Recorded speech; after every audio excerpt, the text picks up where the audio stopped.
सभी साथियों को राम राम नमस्ते सत श्री अकाल। लाइक शेयर सब्सक्राइब दोस्तों बाद में होते रहेंगे। बात कर लेते हैं डायरेक्ट अपने मुद्दे की, अपने पॉइंट की।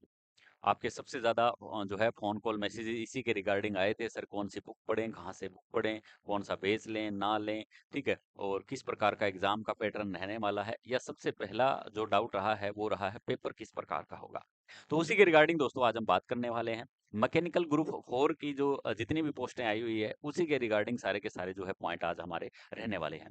जैसे ही दोस्तों मैंने पिछली वीडियो बनाई थी तो बहुत सारे बच्चों ने अपने अपने एक्सपीरियंस की फोटो सेंड की थी। लगभग 700-800 बच्चों के डाउट जो है क्लियर हो चुके हैं। फिर भी कोई बच्चा रह गया है जिसका मैं रिप्लाई जो है किसी कारणवश नहीं कर पाया हूँ, तो वो रीसेंड करके छोड़ दें एक बार। तो मैं तुरंत जो है कोशिश करूंगा उसका रिप्लाई करने की, क्योंकि एक्सपीरियंस ही सही नहीं है तो फिर तैयारी करने का, बुक पढ़ने का और बेच लेने का भी कोई बेनिफिट आपको नहीं मिलने वाला है। चलिए, अब आपके बहुत सारे डाउट ये आए हुए थे कि सर एक्सपीरियंस मेरा अलग-अलग है, 4 से 5 जगह मैंने काम किया, तो वो 4 से 5 जगह ही वैलिड है। आपका 4 से 5 जगह आप अलग-अलग पीडीएफ बनवा लो, तैयार रखो उनकी। अलग-अलग पीडीएफ का ऑप्शन नहीं आता, जहाँ पे आप फ़ील करोगे, तो वहाँ पे एक ही A4 साइज़ के अंदर 2 एक्सपीरियंस इंक्लूड करवा लो, फ़ोटो। क्लियर है?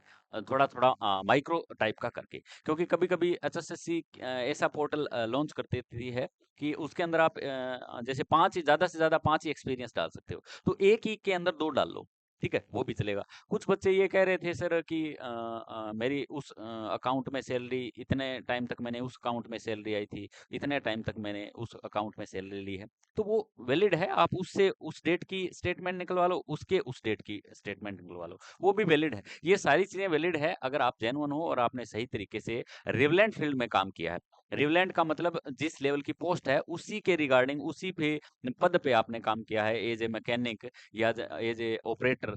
क्लियर है? ये चीजें बहुत जरूरी है, क्योंकि अगर आपने एचएसएससी का जो फॉर्मेट दिया गया है उसके रिगार्डिंग आप नहीं चले तो आपको एचएसएससी के गेड़े भी काटने पड़ सकते हैं और हो सकता है आप भर्ती से भी बाहर हो जाओ। तो ये सारी चीजें कंफर्म होनी चाहिए। उसके अलावा दोस्तों मैंने व्हाट्सअप का लिंक दिया, वो डिस्क्रिप्शन में, वहां जाके जो है उस ग्रुप को ज्वाइन कर लें। उसमें मैं जो है एचएसएससी ने जो फॉर्मेट दिया है वो मैं आपको डॉक्स फाइल में प्रोवाइड करवा दूंगा। जहां भी आपने काम किया है वहां जाके उस फॉर्मेट पे जो है अपना एक्सपीरियंस निकलवा के रख ले, वो आपके काम आएगा और वही वो मांगेंगे लास्ट टाइम। ठीक है? आपके पास और एक्सपीरियंस है, कोई दिक्कत नहीं, वो सही है, चलेंगे। लेकिन वो अपना फॉर्मेट क्यों दिया है एचएसएससी ने?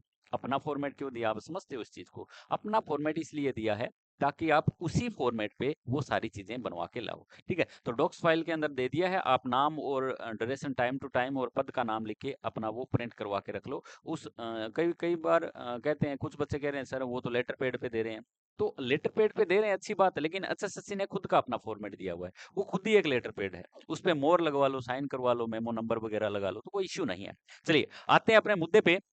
अच्छा, सीसी गुरु 4 में मैकेनिकल सभी पोस्टों के लिए बेस्ट बुक कौन सी है, बेस्ट बेच कौन सा रहेगा, कब तक एग्जाम हो सकता है, एक्सपीरियंस सर्टिफिकेट आपको कैसे बनवाना है, वो मैंने बता दिया है। ठीक है? अब हम मैं एक बार ध्यान जो है वो आपका हमारा जो ये दिया हुआ है एचएसएससी के द्वारा सिलेबस, इसकी तरफ मैं ध्यान आकर्षित करवाना चाहूंगा आपका, क्योंकि बिना सिलेबस के हवाई बातें करने का कोई बेनिफिट नहीं है। अब ये सिलेबस इकट्ठा दिया हुआ है, तो सबसे पहले तो मैंने यही काम किया था कि पेपर किस प्रकार का लिया जाएगा। तो जैसे ही मेरे पास रिप्लाई आ जाता है पेपर का, तो इन सभी भर्तियों का जो ग्रुप 4 है या ग्रुप 5 है या ग्रुप 9 है, जितने भी पद हैं इनका अलग अलग सिलेबस मेंशन किया गया है। इसका मतलब यही है कि सिर्फ एक ही पेपर लिया जाएगा। कैटेगरी नंबर 24, 25, 26, 27, 28 जितनी भी दी हुई है ग्रुप 4 के अंदर, इनका एक ही कंबाइंड पेपर लिया जाएगा। तो इसके लिए आपको प्रिपेयर रहना पड़ेगा। डीजल वालों को ट्रैक्टर का भी पढ़ना पड़ेगा, ट्रैक्टर वालों को डीजल का भी पढ़ना पड़ेगा, इलेक्ट्रिकल का भी पढ़ना पड़ेगा। क्लियर है? क्योंकि कोई भी मशीन दोस्तों बनती है ना, तो वो बिना इलेक्ट्रिकल के संभव नहीं है। ठीक है? आप डीजल मैकेनिक का सिलेबस उठा के देखो, आईटीआई का सिलेबस उठा लो, उसके अंदर इलेक्ट्रिकल, बेसिक इलेक्ट्रिकल दी हुई है। ठीक है? और कुछ चैप्टर तो बड़े NPN transistor, PNP transistor, high level के टॉपिक भी दिए हुए हैं। क्लियर है? तो आपको बेसिक कॉन्सेप्ट जो है वो इलेक्ट्रिकल का मैं दिखाता हूं आपको कहाँ पे दिया हुआ है। ये तो हमारा पोर्शन रहेगा नॉन टेक्निकल का। ये जो पोर्शन रहेगा ये हमारा टेक्निकल का रहेगा, जिसके अंदर 70 क्वेश्चन जो है आपके टेक्निकल से रिलेटेड रहने वाले हैं। जैसे ऑक्यूपेशनल सेफ्टी की मैं बात करूं, हैंड पावर टूल्स की मैं बात करूं, उसके बाद मैं बात करूँ सिस्टम ऑफ मेजरमेंट, यानी मेजरमेंट के कौन से जो है इंस्ट्रूमेंट यूज किए जाते हैं। जैसे माइक्रोमीटर की बात करूँ, आउटसाइड, इनसाइड, डेप्थ साइड, जितने भी प्रकार के माइक्रोमीटर होते हैं, ठीक है, तो उनके बारे में पढ़ना बहुत ज़्यादा ज़रूरी है। ये सिर्फ आपके एमएमबी या डीजल में नहीं, ये इलेक्ट्रिकल के सिलेबस में भी माइक्रोमीटर दिए हुए हैं, उनको भी कहीं न कहीं पढ़ना ज़रूरी है। और माइक्रोमीटर से मैं आपको पहले ही बता देता हूँ, हमारी टीम ने पहले ही बताया है और इस पे सबसे ज़्यादा फोकस भी किया है कि इस टॉपिक में से आपको 6 से 7 क्वेश्चन मिलने देखने को मिलेंगे। चलिए, ड्रिलिंग मशीन दी हुई है, बेसिक इलेक्ट्रिसिटी में इतने पार्ट दिए हुए हैं जो मैं खुद करवाने वाला हूँ अपनी ऐप पे, ठीक है। उसके बाद बेसिक इलेक्ट्रिसिटी के बाद चलते हैं हम हमारे introduction to engine. Main part, main major जो पार्ट है पूरे सिलेबस का वो यही है।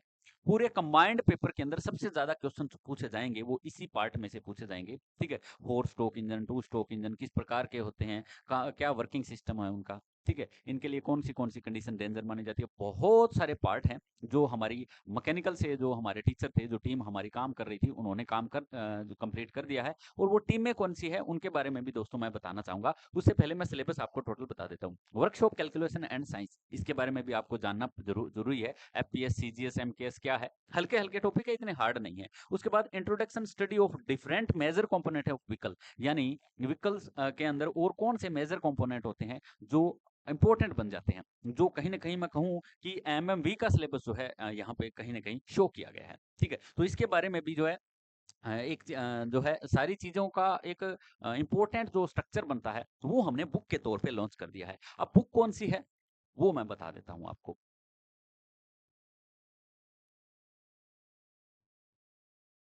बुक की दोस्तों मैं बात करूं तो बुक का काम काफी दिनों से हमारी टीम कर रही थी और लगभग काम जो है वो पूरा हो चुका है। ये हमारी बुक का मेन पेज है। मेन पेज के अंदर ये जितनी भी पोस्ट दी हुई है, 4 ग्रुप के अंदर, 4 ग्रुप किसी लेवल का भी पोस्ट का कोई बच्चा तैयारी कर रहा है तो वो सिलेबस कंबाइंड ही पढ़े, और वो सिलेबस कंबाइंड हमने इस बुक के अंदर डाल दिया है। हरियाणा भर्ती परीक्षा 26-27 मैंने लिख दिया है, 5100 एमसीक्यू प्लस 10 मॉक टेस्ट इसके अंदर मैंने अपडेट कर दिए हैं, ठीक है। हमारी टीम कौन काम कर रही थी इसके अंदर, तो ओम प्रकाश सर है, असिस्टेंट प्रोफेसर कॉलेज के अंदर, ठीक है। गेट क्वालिफाइड है 3 टाइम्स, और ओवरऑल इंडिया के अंदर दोस्तों इनकी रैंक आई हुई है। मैकेनिकल के अंदर मैं कहता हूँ सबसे लंबा एक्सपीरियंस वाला टीचर हमें मिला है तो यही है। बहुत समय से ये काम कर रहे हैं मैकेनिकल के ऊपर, और हमें ये टीचर मिला था, ये हमारी जो है एक टाइप से हमारा लक अच्छा है कि ये टीचर हमें मिले। उसके बाद संदीप सर कनिष्ठ अभियंता है, पीडब्ल्यूडी डिपार्टमेंट में, अच्छी पकड़ है मैकेनिकल के पॉइंट ऑफ व्यू से क्या क्या उठाया जा सकता है, इन्होंने अपना एक्सपीरियंस साझा किया है। मुनीष नारंग सर है अनुदेशक डीजल मैकेनिक के, ये बहुत कम से कम 10-15 सालों का अनुभव इनका रहा है डीजल मैकेनिक ट्रेड से, तो इनके ऊपर भी मैंने जो है इनसे बात करके इनका एक्सपीरियंस और इनको बुक का कंटेंट दिखा के सारा इनसे तैयार करवाया है, ठीक है। मेरे बारे में जो है बताने की जरूरत नहीं है। ये सबसे पहले बुक के अंदर है क्या, सबसे पहले हमने टोटल सिलेबस ही अपडेट किया है, जो ऑक्यूपेशनल सेफ्टी का था या हैंड पावर टूल से रिलेटेड था या सिस्टम ऑफ मेजरमेंट था, ये सारा का सारा सिलेबस चल रहा है। उसके बाद दोस्तों आता है हमारा सबसे पहला पार्ट जिसको मैं कहूँ वर्कशॉप सेफ्टी, या इसके अंदर क्या क्या चीज आती है उनसे रिलेटेड एमसीक्यू बनाए गए हैं सभी, ठीक है। एमसीक्यू की बात करें तो इलेक्ट्रिक शॉक लगने पर पहला कार्य क्या है, सीपीआर दी जाती है या क्या किया जाता है, क्योंकि क्वेश्चन इंपॉर्टेंट बनता है। फर्स्ट एड में से क्वेश्चन ना पूछा जाए ऐसा बनता नहीं है, ध्यान देखो। मैं बार बार यही कह रहा हूं कि एक्सपीरियंस जो है होना वो बड़ी बात है, वो बता सकते हैं कि आपका मैकेनिकल का पेपर किस लेवल का और किस प्रकार से आने वाला है, क्लियर है। उसके बाद इसका ये हमारा पहले पार्ट का फिर चलता है। ये लगभग बुक 400 पेज की लगभग बुक है जो कंप्लीट हो चुकी है, ठीक है। जैसे हम पाइप रेंच किस मटेरियल के लिए उपयुक्त है, ठीक है। उसके बाद मैं बात करूं पाइप फ्रेंग टूल्स का उपयोग क्यों किया जाता है, पाइप कटर व्हील क्या है, ये पाइप से रिलेटेड कुछ क्वेश्चन डाले हुए हैं। एमसीक्यू है सारे, साथ के साथ नीचे ऑप्शन दिए हुए हैं और सारे के सारे एमसीक्यू है, ठीक है। इन एमसीक्यू से आप प्रैक्टिस कर सकते हो, ठीक है। उसके बाद गेज से रिलेटेड है, डायल इंडिकेटर शॉक से क्यों खराब हो जाता है, या मैं बात करूं फिलर गेज, गेज की हम बात कर रहे थे ना, उनके बारे में था। माइक्रोमीटर, जैसे कि मैंने बताया था माइक्रोमीटर में से क्वेश्चन लाजमी है, 6 से 7 क्वेश्चन पूछे जाने बनते हैं। ये एमसीक्यू अगर आप कर लेते हो सारे के सारे, जो इतने सारे स्टाफ ने एक मेहनत के साथ जो है इसको किया है कंप्लीट, ये हमारा इलेक्ट्रिकल का सिलेबस है। SMF, sealed maintenance free battery, ये सारा का सारा सिलेबस मैं करवाने वाला हूँ ऐप पे। लगभग 10 लेक्चर इसके बनने वाले हैं हमारे इलेक्ट्रिकल के सिलेबस में से। उसके बाद हमारा अगला जो सिलेबस आ जाता है वो इंजन से रिलेटेड है, या हमारा मेजरिंग जो इंस्ट्रूमेंट है इंपॉर्टेंट है वो आ जाते हैं, पंप सेक्शन है, उसके बाद ये हमारे कुछ इंजन से रिलेटेड क्वेश्चन है। कहने का मतलब इस बुक के अंदर जितना भी डाटा बनता था वो सारा का सारा हमने कवर करने की कोशिश की है। इसी में आपको इंजन के क्वेश्चन 700 से 800 क्वेश्चन आपको इंजन से रिलेटेड मिलने वाले हैं। Gear pump and slip loss किस कारण से होता है, क्वेश्चन है, नीचे ऑप्शन दिया हुआ है, बिल्कुल क्लियर के साथ दिया हुआ है। हाइड्रोलिक सिस्टम से क्वेश्चन डाला हुआ है। कहने का मतलब ये है, इस बुक को परचेज करने के बाद, बुक को परचेज कैसे करना है, सिंपल मेरे नंबर दिए हुए हैं, उनके ऊपर जो है अपना फुल एड्रेस भेज देना है। कुछ ही दिनों में आपकी बुक जो है वो डिलीवर आपके एड्रेस पे हो जाएगी। जैसे 509 नंबर क्वेश्चन दिया हुआ है, एग्जॉस्ट बैक प्रेशर बढ़ने से डीजल इंजन में पर्टिकुलर इमिशन क्यों बढ़ जाती है। अब देखिए दोस्तों, क्वेश्चन की लैंग्वेज इस प्रकार से है, जो एग्जामिनर जिस प्रकार से क्वेश्चन को समझ के बनाता है, एक हार्ड लैंग्वेज की बात करूं, एक लॉन्ग क्वेश्चन की मैं बात करूं, तो चलिए थोड़ा सा हम और आगे बढ़ते हैं। ये देखिए, AFR कंट्रोल क्या होता है, ठीक है, इन टेक एयर रेस्ट्रिक्शन रिमूवल क्या है, ठीक है। थोड़ा सा मैं इसका ब्रीफली आपको डेमो दे रहा हूं ताकि आपको किसी भी प्रकार का डाउट ना रहे। फिर भी अगर नहीं समझ में आता तो आप डेमो जो है ये देखिए 778 नंबर तक क्वेश्चन हम पहुंच चुके हैं, ठीक है। तो इंजन ओवर हीटिंग डिस्प्यूटफुल कूलेंट, मतलब कुछ क्वेश्चन हमने मैकेनिकल से जो डिप्लोमा किए हुए साथी हैं उनके लिए भी डाले हैं ताकि उनको समझने में दिक्कत ना हो। चलिए, तो ये तो हमारा बुक का काम हो जाता है। उसके बाद मैं बताना चाहूंगा बेच के बारे में। बेच दोस्तों हमारा राज सर क्लासेस पे आ चुका है, ठीक है। डाउनलोड कर लेना है आपको राज सर क्लास, और राज सर क्लासेस पे जो है ये पेज कंप्लीट हमने डाल दिया है। नाम हमने रखा है इसका टारगेट 26। क्लियर है? देखिए यहाँ पे ये सेकंड नंबर वाला है हमारा, फर्स्ट इलेक्ट्रिकल वाला चल रहा है, सेकंड नंबर हमारा टारगेट 26 से रिलेटेड है। टारगेट 26 ही नाम क्यों दिया है, क्योंकि इसका एग्जाम जल्द से जल्द होने की संभावना जताई जा रही है, क्योंकि इन्होंने जब रिक्रूटमेंट भेजी है उसी में इन्होंने मोस्ट अर्जेंट लिखा हुआ है। तो ये टेक्निकल स्टाफ हमें अर्जेंट से अर्जेंट चाहिए। जितना भी ये भर्तियां लेट आनी थी लेकिन पहले दी गई है।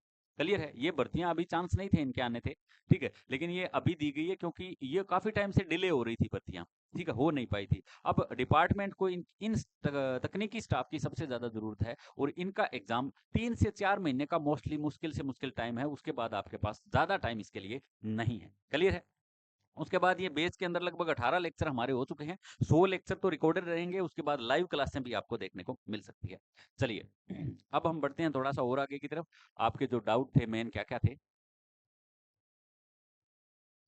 अच्छा, उसके अलावा ये बुक का पेज का मेन फ्रंट पेज आपको मिल जाएगा, ठीक है, जो हमारी 629 जो टोटल पद थे उनके बारे में था। चलिए, ये आज का हमारा छोटा सा सेशन था, और लगभग पॉइंट जो है वो मैंने आपको बताने की कोशिश की है। फिर भी किसी बच्चे का कोई पॉइंट रह गया तो वो फ़ोन कॉल और मैसेजेस करके जो है हमारे साथ जुड़ सकता है, और किसी भी प्रकार का डाउट जो है वो आपका ना रहे। क्लियर है? तो मिलते हैं दोस्तों जल्द ही नेक्स्ट सेशन में। उसके अलावा मैं ज़रूरी बात आपको बता देता हूँ, डिस्क्रिप्शन में लिंक दिया हुआ ग्रुप का, वहाँ से हमारी ऐप भी ज्वाइन कर लें, और व्हाट्सअप भी ग्रुप ज्वाइन कर लें। उसके अंदर मैं डॉक्स फाइल भेज दूंगा एक्सपीरियंस का, जो HSSC ने जो एक्सपीरियंस प्रोवाइड करवाया है उसका। तो उस डॉक्स फाइल में आपको अपना एक्सपीरियंस तैयार करवा लेना है जहाँ भी आपने काम किया है, ठीक है। तो मिलते हैं जल्द ही नेक्स्ट सेशन में, तब तक नमस्कार, जय हिंद, जय भारत।